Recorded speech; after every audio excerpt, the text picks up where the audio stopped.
Welcome to today's episode, where we delve into the profound and often overlooked consequences of surviving narcissistic abuse, particularly focusing on the development of social anxiety.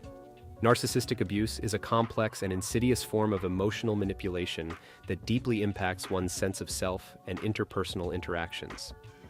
This episode is dedicated to understanding how and why individuals who have endured this abuse often struggle with various forms of social anxiety.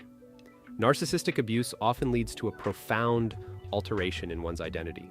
Individuals find themselves filled with self-doubt, dissociating from their real and true selves. From being confident and capable, they transform into anxious, self-conscious, and indecisive individuals, struggling with social anxiety, a condition they might never have experienced before. In social situations, there's a constant anticipation of something going wrong, a reflection of the trauma endured. Firstly, individuals who have survived narcissistic abuse often develop a deeply ingrained sense of automatic culpability, especially when they perceive a shift in someone else's mood. This behavior can be traced back to the intense state of hypervigilance they had to maintain in past toxic relationships.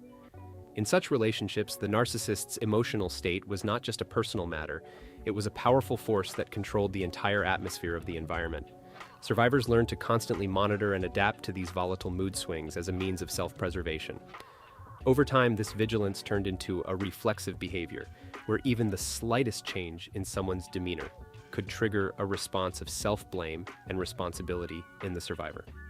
This reaction often leads to overinterpretation of social cues, perceiving threats where there are none, and responding with unwarranted apologies. The end result is an ongoing state of anxiety, where survivors are perpetually on edge, worried about causing displeasure or harm inadvertently. Secondly, survivors frequently exhibit a pronounced reluctance to initiate conversations about difficult or contentious topics, driven by a deep-seated fear of conflict.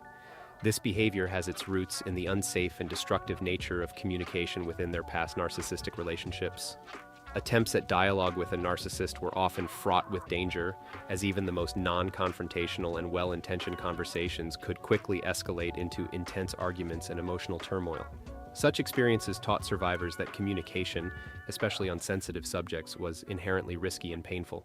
This conditioning leads to a mental association of communication with trauma, compelling survivors to avoid conflicts at all costs. Consequently, they struggle with expressing their needs and desires, as doing so feels like inviting confrontation and re-experiencing past traumas.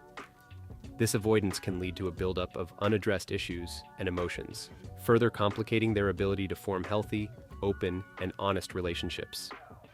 The third aspect delves into the profound fear of arguments, rooted in the perceived threat of abandonment, a common tactic employed by narcissistic partners. These individuals often wielded the prospect of abandonment as a powerful tool of manipulation, effectively silencing and controlling their victims.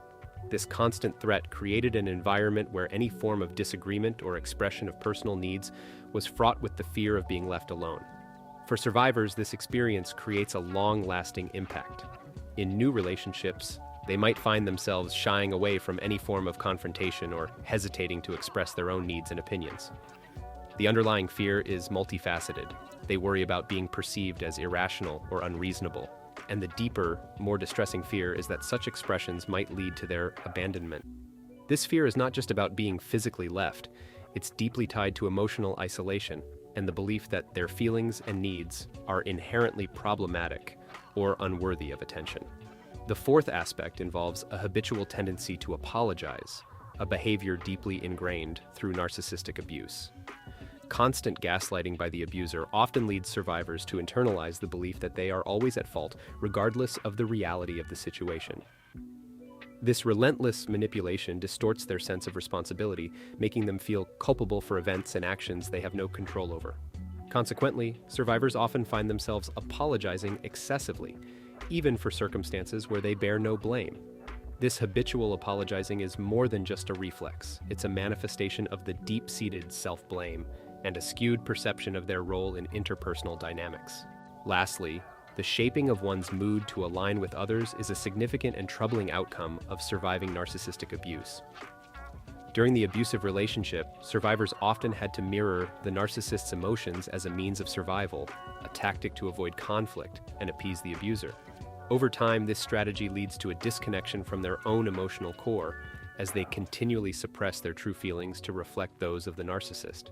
As a result, in new relationships, they often struggle to express their genuine emotions, leading to connections that lack depth and authenticity.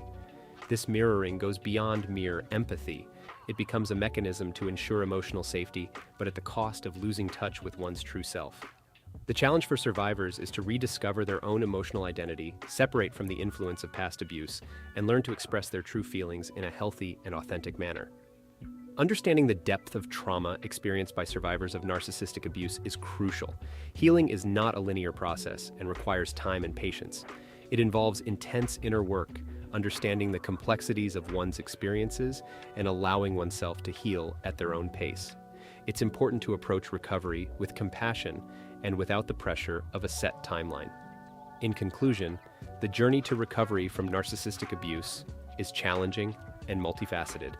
It requires acknowledging the depth of trauma, engaging in intensive trauma work, and allowing oneself the time and space to heal authentically. Remember, healing is possible, and this journey, though difficult, leads to reclaiming one's true self and building healthier, more authentic relationships.